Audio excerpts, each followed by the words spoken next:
Hey, what's up, guys? I'm actually going to talk about the WWF In Your House anthology that just came out a couple weeks ago.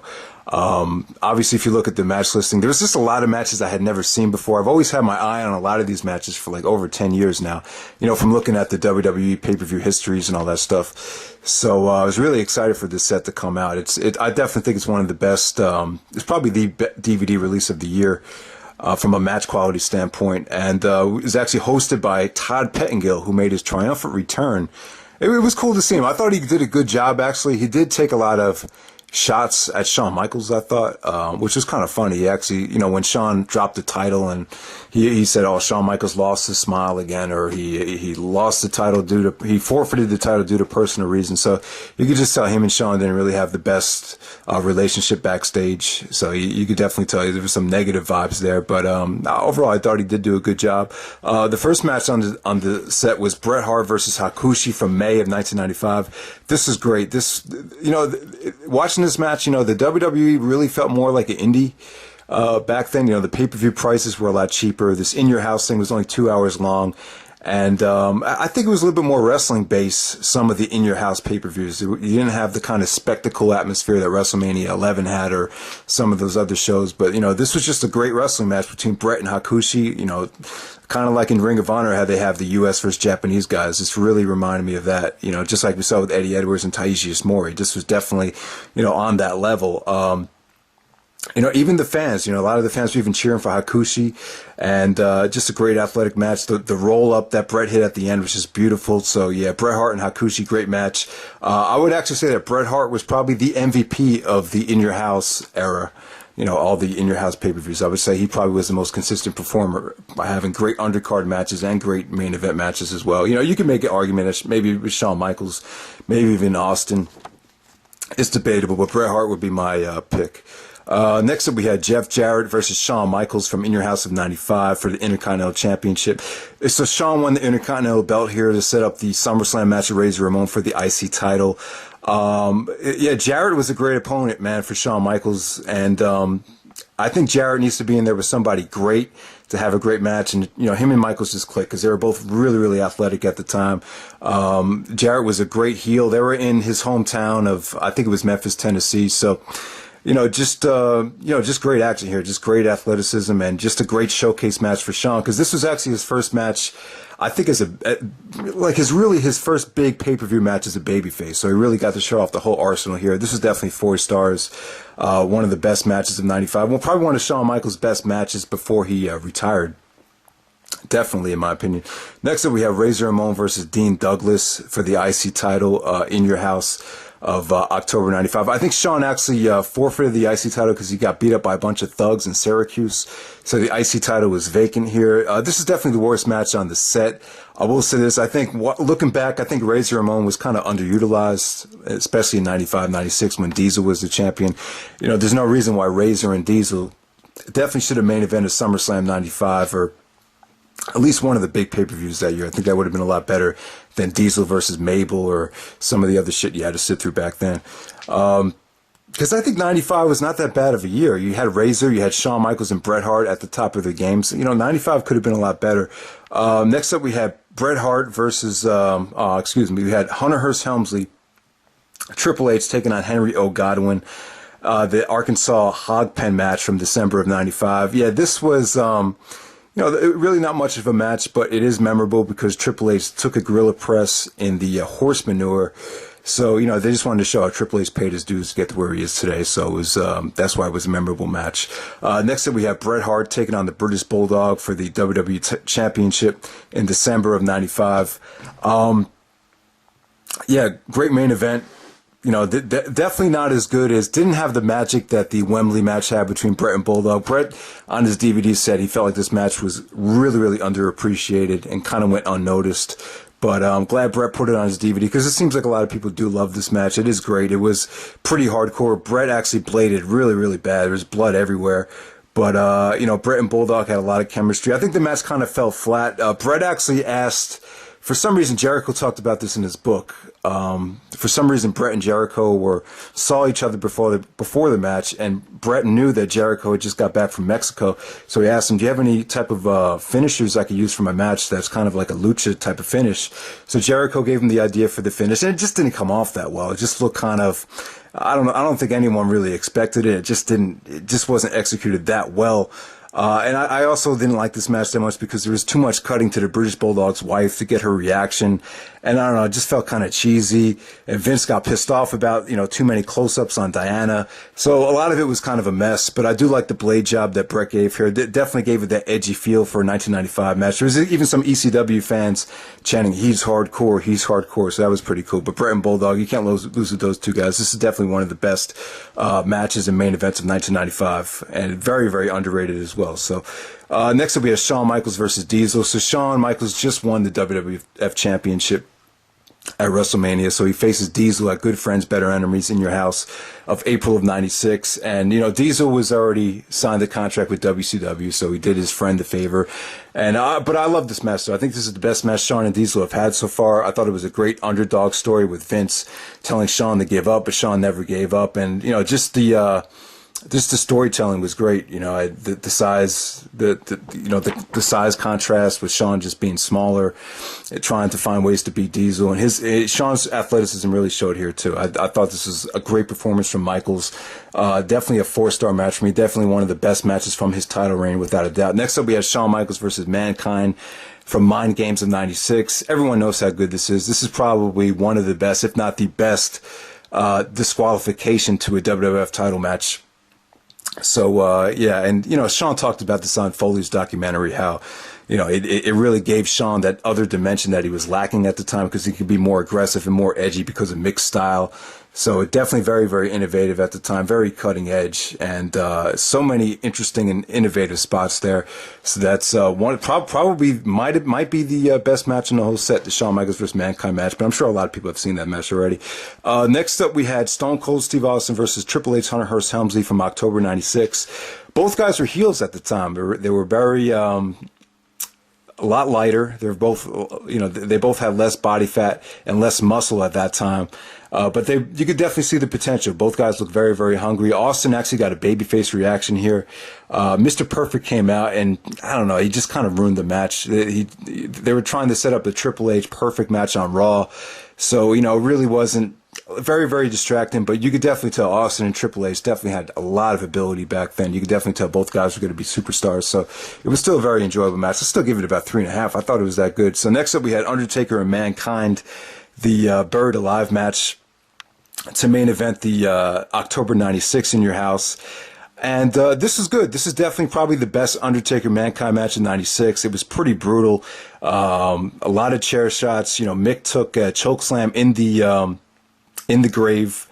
So that was a pretty nasty bump. But, the way they used Undertaker back then was just very, very cheesy. It kind of turned me off from the WWF product several times throughout the 90s. It's just the way they used Taker. It seemed like every other month they did the same shit, where they would give this new guy a gimmick, and then he would, try to beat Taker down, and then they did this cheesy thing where they actually had the whole roster come out and throw Taker in the graveyard and bury him, and then they had like a whole bunch of lightning come out as Taker rose from the grave with his hand.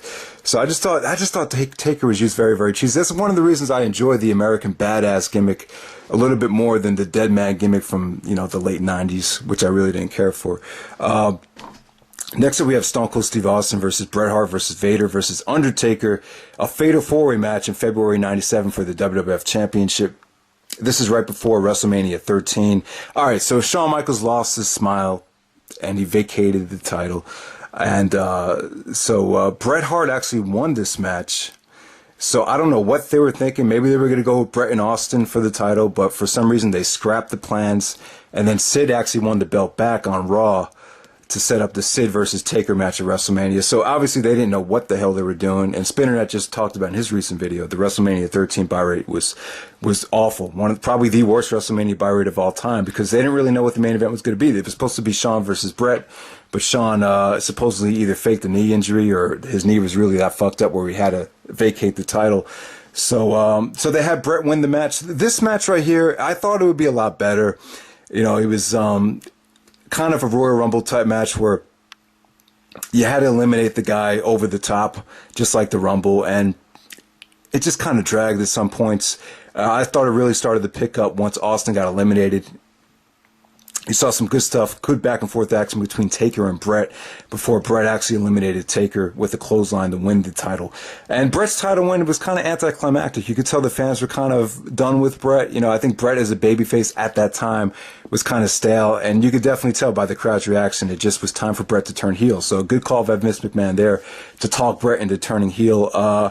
The thing about the match is Austin was just the same way he was in the Rumble. He just wouldn't get the hell out of there. He was constantly, trying to get back in there and screw Bret.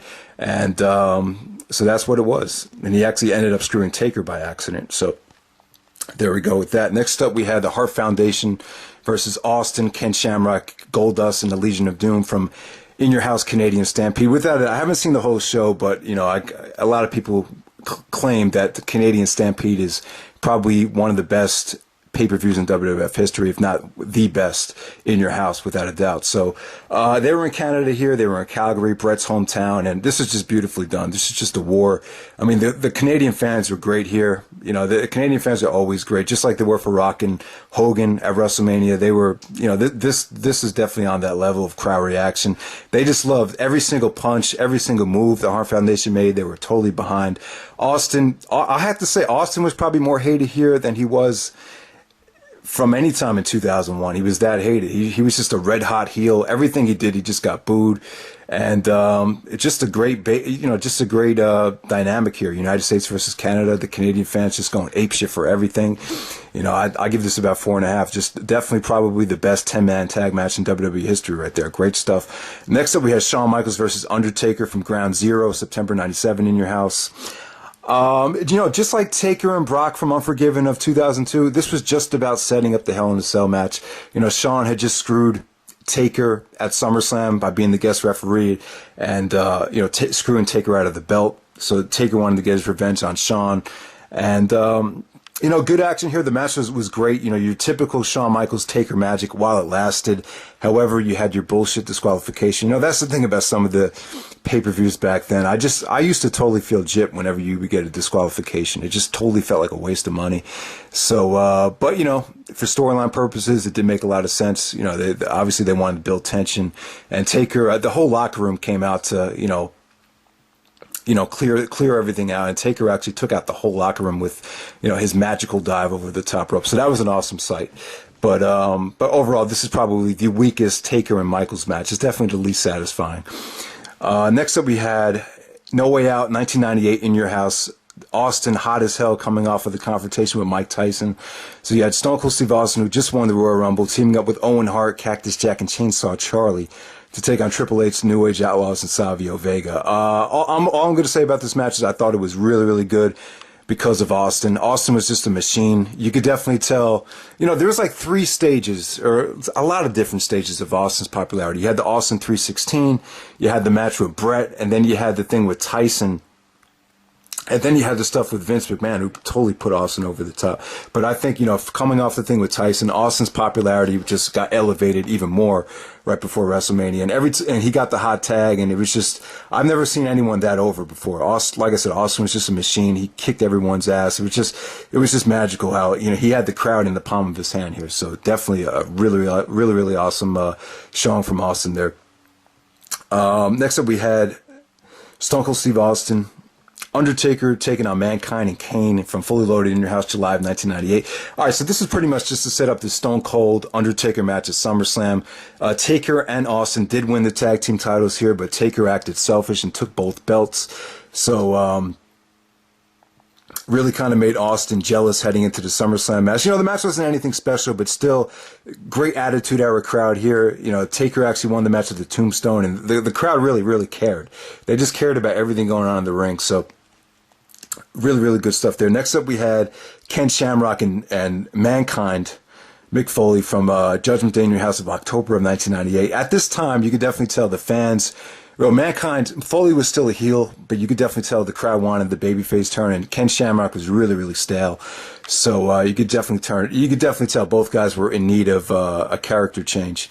Next up, we had The Rock versus Mankind St. Valentine's Day Massacre for Last Man Standing match for the championship. This is a rematch from the I Quit match from the Royal Rumble. You know, Rock and Mankind, The Rock was just was just hilarious, man. The Rock just, so much trash talking here to Foley. You know, you get your typical Foley bumps here. Was not nearly as good as the I Quit match from the Rumble, not nearly as dramatic, but, you know, they had so many matches in 1999 where the title was hot potatoing and just an essential match to the Rock and Mankind feud. So that's pretty much it for the anthology. Let me talk about the Blu-ray extras, because there's some really, really rare matches here that no one's probably ever seen before. We have Bret Hart and Austin, the rematch from WrestleMania 13 from April of 1997. All right, so Bret actually hurt his knee, so this is just a way to get Bret to sell the knee injury. As you guys might remember, Bret actually was in a wheelchair for a lot of the spring of 97 in a lot of those segments. So this match is just a way to get him in that position. Austin just, you know, this features some good brawling, but it was very, very slow paced, very submission oriented. But you did see Austin apply the sharpshooter to Bret and, you know, just demolish him with a couple of chair shots after the match was over. It ended in a disqualification because Owen Hart came down. So it's definitely the weakest Bret and Austin match that I've seen, but, you know, there's little shades of their magic. But just take this match for what it is. It's just a way to get Bret in the wheelchair. Taka Michinoku versus Brian Christopher, Jerry Lawler's nephew, I believe. Great to see a Taka Michinoku match. Really, really athletic. The match was pretty solid. Next up, we had Shawn Michaels versus Ken Shamrock. Shawn Michaels, fresh off the Montreal Screwjob, taking on the what do they call him? The world's baddest man, Ken Shamrock. World's most dangerous man, Ken Shamrock.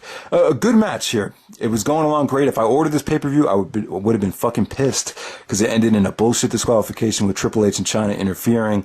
It left everyone very, very unsatisfied. But Shawn Michaels sold his ass off in this match. You could definitely tell he had kind of a cocky, arrogant swagger now that Bret was gone from the WWF. He kind of acted like he was the man all over again, and he looked in great shape here, and, you know, good action here. He really made Shamrock look good with some good counters to the super kick and some good sequences, some good selling, a lot of overselling, but it was fun though. Very, very athletic. You have two great athletes there. It's definitely a match I always had my eye on, and finally got to see it. So that was from the Degeneration X in Your House of December 97. So that's pretty much it, guys. D'Lo Brown versus X-Pac was pretty much a filler Blu-ray extra, but hope you guys enjoy the review, and definitely check it out. It was fun.